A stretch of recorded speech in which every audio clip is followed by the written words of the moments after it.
तो स्वागत है हमारे YouTube चैनल में। और हम आए हैं यहाँ पर गिरदावरी करने के लिए। और देख सकते हैं यहाँ पर कितना सारा कीचड़ में यहाँ पर मचा हुआ है। तो बहुत ज़्यादा समस्या होती है ऐसे में गिरदावरी करने के लिए। और शासन द्वारा तो कोई हमें प्रोटेक्शन सुरक्षा दी नहीं गई है, तो हम ऐसे ही यहाँ पर अपना काम कर रहे हैं। और यहाँ पर देख सकते हैं मैं एक लाठी भी साथ में रखता हूँ, क्योंकि यार कोई भी सांप या कोई भी हमें परेशानी जाए तो हम इससे अपनी सुरक्षा तो कर ही सकते हैं। तो आपको भी ध्यान रखना है, कुछ ना कुछ लाठी आपको लेके चलना है। और खेतों में ऐसे ही गिरदावरी करते हैं, देख सकते हैं कितना सारा कीचड़ है और बहुत ज़्यादा समस्या होती है। आप देख सकते हैं कितना ज़्यादा यहाँ पे पानी भरा हुआ है और ठीक से चलते भी नहीं बन रहा है। और यहाँ पर लोकेशन मिलाने के लिए हमें वहाँ पर जाना होगा अपनी लोकेशन तक, क्योंकि यहाँ पर सिर्फ 10 मीटर की ही रेंज है और हमें अपने खेत में जाने के लिए लोकेशन मिलाने के लिए वहाँ तक पहुँचना होगा। तो कितने सारे कीचड़ में हमें परेशानी उठानी पड़ रही है।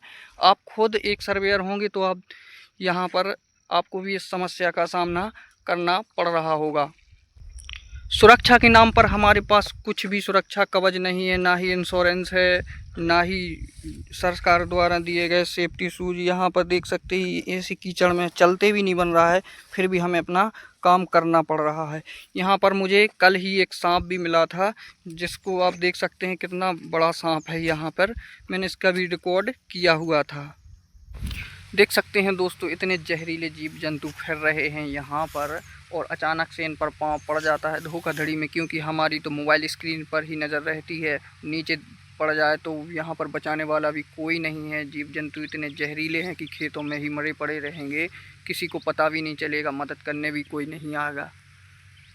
तो आप भी अपनी सुरक्षा अनुसार काम करें, कोई जल्दबाजी ना करें, आराम से करें। यहाँ पर कुछ भी आपको रास्ते में मिल सकता है, सांप, बिच्छू, गोहेरे। यहाँ पर बिजली के तार भी क्या पता अचानक से गिर जाएं और ज़मीन में, गीली ज़मीन में करंट भी आ सकता है।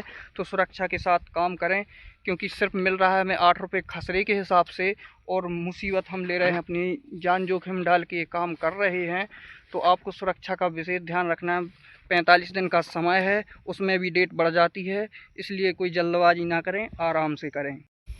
ऐसे में चलना बहुत मुश्किल हो जाता है, क्योंकि लोकेशन मिलाने के लिए हमें एक एक मीटर का ध्यान रखना पड़ता है वहाँ पर जाने के लिए। क्योंकि 1 मीटर भी कम होगा तो हमें फसल ज़रूर दिख रही है, फ़ोटो ज़रूर कैप्चर कर सकते हैं, लोकेशन लेकिन नहीं मिलेगी। तब तक आप फसल की गिरदावरी नहीं कर पाएंगे, फसल नहीं चढ़ा पाएंगे।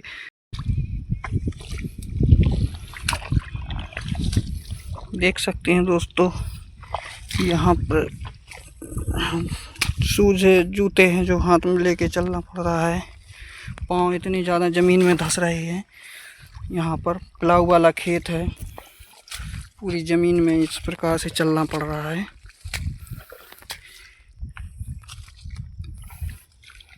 तो ऐसे में आपको खुद ही स्वयं ऐसी ज़मीन में काम करना पड़ेगा। बहुत ही मुश्किल होता है ऐसा। देख सकते हैं दोस्तों, बारिश भी आ गई है और ऐसे में बहुत ही मुश्किल होता है काम करना। भीग के जाते हुए बहुत ज़्यादा मुश्किल हो रहा है ऐसे में। सर्वेयर साथी बोल रहे होंगे कि ये परमानेंट जॉब है, लेकिन यहाँ पर कोई परमानेंट के नाम पे सब कुछ नहीं है। सिर्फ 8 रुपये खसरे के हिसाब से हमें मिलता है, और आगे कोई भी उम्मीद नहीं कि ये परमानेंट हो सके। तो जो भी इसमें आना चाहते हैं काम में, तो मैं तो कहता हूँ उससे दूर ही रहिए, क्योंकि इसमें कुछ भी फ्यूचर नहीं है और कुछ भी नहीं। बहुत परेशानी वाला काम है, वो मिलते 3-4 हज़ार रुपये ही हैं इसमें। तो आप लोग आशा करता हूँ समझ ही गए होंगे कि जो इस जॉब में आना चाहते हैं इसको दूर ही रखें, क्योंकि मैं खुद इसको छोड़ने वाला हूँ जल्द ही। ये लास्ट ही सीज़न है, इसके बाद मैं काम नहीं करूँगा, ये आखिरी बार है। तो आप लोग तो जो सर्वेयर साथी हैं वो समझ ही गए होंगे कि कितना मुश्किल काम है आप लोगों के लिए भी और हमारे लिए भी। तो सुरक्षा का विशेष ध्यान रखते हुए भी आप लोग काम कीजिएगा और कोई जल्दबाजी ना कीजिएगा। धन्यवाद।